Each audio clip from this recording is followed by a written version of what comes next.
Il était une fois une vieille femme, coureuse des bois, cueilleuse folle, et sans doute, pour ceux qui prennent ombrage des comportements marginaux, un peu sorcière. Veuve depuis si longtemps, elle inquiétait par son obstination à vouloir rester seule malgré le poids des ans. Ce jour-là, ayant dû s'asseoir au pied d'un grand chêne tourmenté, elle reprenait son souffle. La tête lui tournait. Une sourde angoisse l'envahissait. Le jour était tombé sans qu'elle s'en rende compte, tout affairée qu'elle était à préparer ses fagots. Le temps sentait la neige, comme disent les gens du coin. Pourtant, la vieille était partie en ce jour de mi-décembre où les jours étaient si courts. Elle avait taillé sa route pour se rendre aux affouages de l'hiver passé. Des arbres avaient été abattus, les parcelles éclaircies. Il était aisé d'y faire des fagots sans la crainte de s'accrocher aux ronces, aux épines noires et aux églantiers.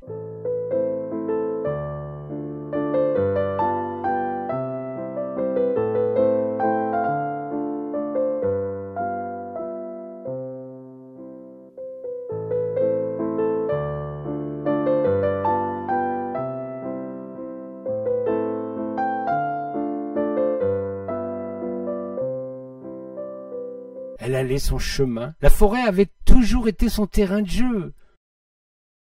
Au printemps, elle y glanait les mousserons et les pieds de mouton, ramassait quelques brins de muguet pour égayer sa demeure.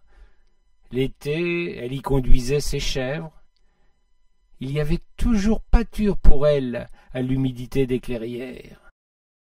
Puis, au déclin de la saison, elle y trouvait trompettes de la mort, chanterelles, mûres et noisettes. La forêt l'avait toujours servi. L'hiver, cette année-là, était plus rude. Pourtant, elle se souvenait avec nostalgie qu'elle y portait souvent le casse-croûte du père, autrefois qui était bûcheron. Eugène, puisque tel était son nom, partait avec ses fils abattre et fendre le bois. Elle, toute jeunette alors, allait à leur rencontre avec son petit panier duquel dépassaient quelques bouteilles de vin rouge. Ah, c'était il y a si longtemps.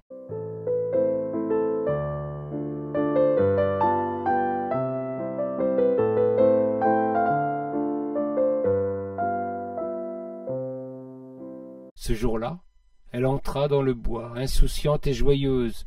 Le poids des ans ne semblait pas avoir pris sur elle, pas plus que ce ciel gris, lourd de menaces et de nuages.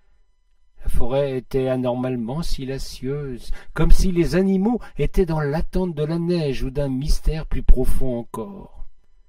La vieille ne devait pas tarder. Il lui fallait ramasser le bois mort dont elle avait besoin. Elle était tout affairée à son modeste ouvrage. Son foyer était gourmand, l'âtre, insatiable par ce froid pénétrant. Il ne fallait pas s'endormir à l'ouvrage. Elle déposa sa récolte en quelques tas, soigneusement rangés, puis s'en retourna, chargée de ce qu'elle pouvait prendre.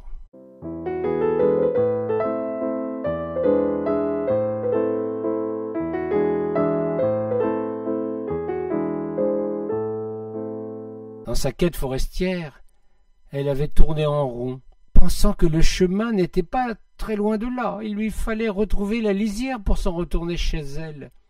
Elle avança tout droit devant elle pendant une centaine de mètres, puis obliqua vers la droite, car il lui semblait distinguer une clarté dans les branches. Mais elle n'était pas sûre. Tout à coup, elle eut comme un doute, un pressentiment. Pour la première fois de sa longue existence, elle s'était perdue dans sa chère forêt.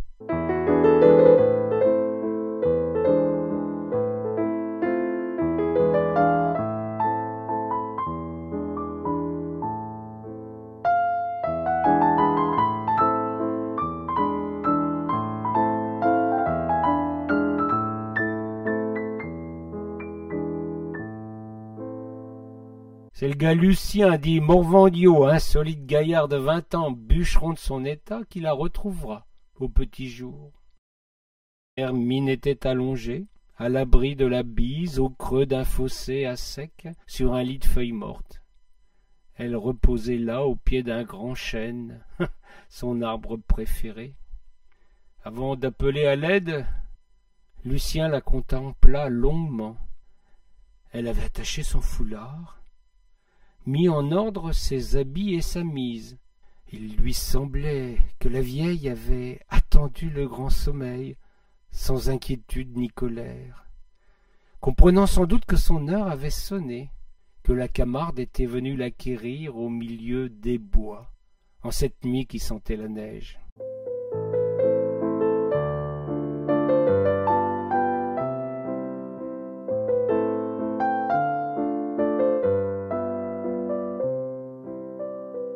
La veille au soir, Jean-Baptiste et Léon, ses deux petits-fils accompagnés des villageois, s'étaient lancés à sa recherche mais avaient dû l'abandonner à cause de la nuit, épuisés par tous les appels désespérés, ces « Grand-mort » qui s'évanouissaient en vain dans l'obscurité grandissante. C'est Jean-Baptiste le plus jeune qui ramena sa grand-mère dans ses bras, comme elle-même l'avait portée des centaines de fois. Léon suivait. Il avait tenu, on se demande bien pourquoi, à prendre les deux misérables fagots trouvés à ses côtés dans le fossé. Le médecin, prévenu par Lucien, attendait dans la cuisine. Il constata le décès, présenta ses condoléances au fils et à ses deux petits-fils, sans faire mention de sa dernière visite à la vieille 2 jours plus tôt.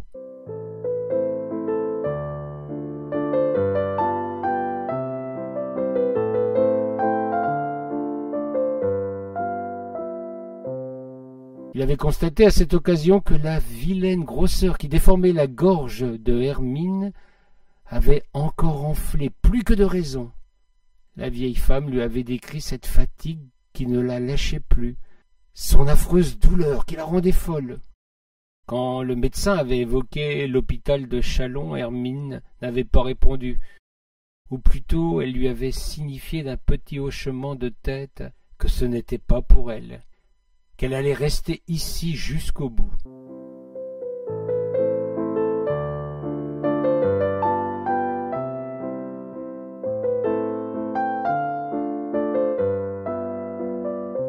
L'hiver était tout proche. Pour les 2 frères et leurs enfants, ce serait leur premier Noël sans leur mère et grand-mère. Baptiste, en déliant le fagot de bois mort, y trouva un petit bouquet de houx. Il le mit dans la crèche comme la vieille le faisait à chaque Noël quand elle venait leur rendre visite. Il pleura longuement, attendri par ce dernier et silencieux message d'amour d'une Hermine qui n'avait jamais su leur montrer combien elle les aimait.